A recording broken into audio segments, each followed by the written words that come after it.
अचेत सभ्यताको माझबाट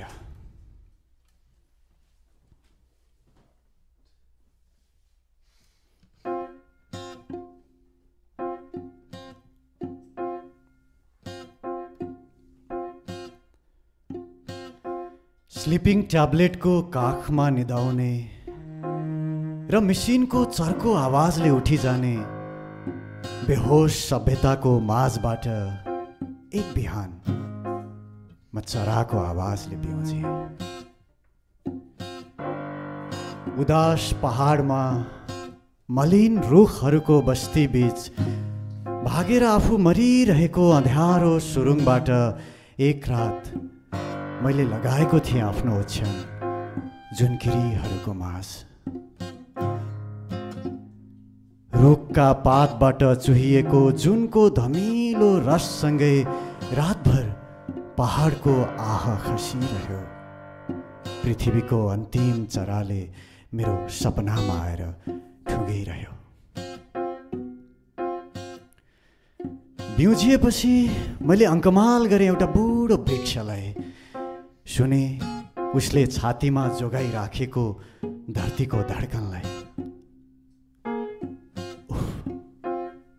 म सक्दिनँ बताउन मेरा एक स्पर्शले कस्तरी रुखका जरा काँपे।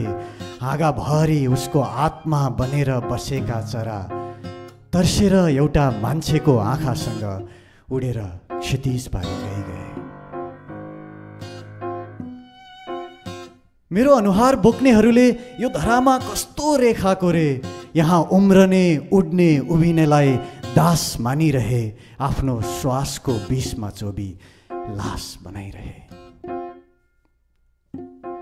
कति पीडा छ आफ्ना जरा गाडिएको इलाकालाई कसैले निजी दाबी गरिदिनु। जसको जीवनधारा बनेर उम्रनु उसकै घेराभित्र परि मरिजानु। हिँड्न सक्दा हुन् त रुखहरू, शरण लिन कुन लोक पुग्दा हुन्। मैले त प्रेमले अङ्कमाल गरेथे रुखलाई। एउटा मान्छेको स्पर्शले कस्तरी उसका जरा काँपे। जीवनको अन्तिम दुखदुखी जस्तै बनेर बसेका चरा उडेर क्षितिज पारी गए।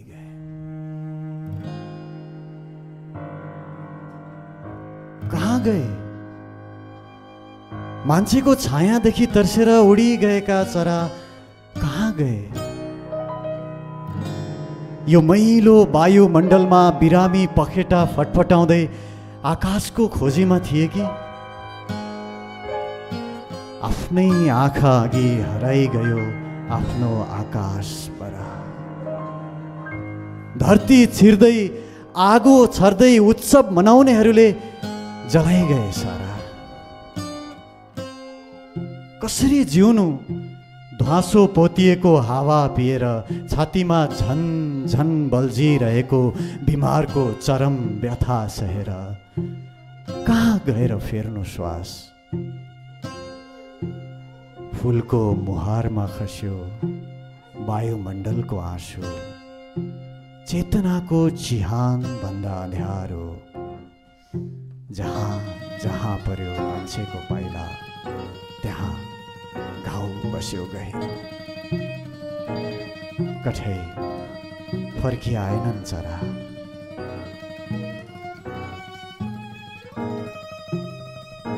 ओर्लिए कि उष्ण गर्मीले तिर्खाएर कुनै नदी छेउ तर्सिए कि किनारमा तैरिरहेको मृत्यु देखेर। सुने कि पानीमा बग्दै आउने जहेरको कथा। देखे कि दर्दले दहमा छटपटिरहेका माछा। तिर्खा बोकेर उडी गए होलान् जहरिलो नदीबाट चरा। हिमाल खोज्नु थियो कि बिर्सी गए होलान्। पहाडतिर पो छन् कि मोलको खोजीमा। कहाँ फुट्छ र मोल प्लास्टिकको पहाडमा। कठै फर्किआएनन् चरा। कहाँ हराइ गए? म आफ्नो अँध्यारो सुरुङ फर्किएको छु। उदास पहाडको त्यो मलिन रुखहरूको बस्ती बीच आगो सल्किएको छ छेउ। त्यहाँबाट अत्यासिएका प्राणीको प्रलाप सुन्छु रात दिन। के होला बिसाउने ठाउँ कतै नपाएर रगत चुहाउँदै पखेटाबाट जब फर्किआउलान् त्यहाँ आँत सुकेका चरा आशाको अन्तिम हाँगा समाउन।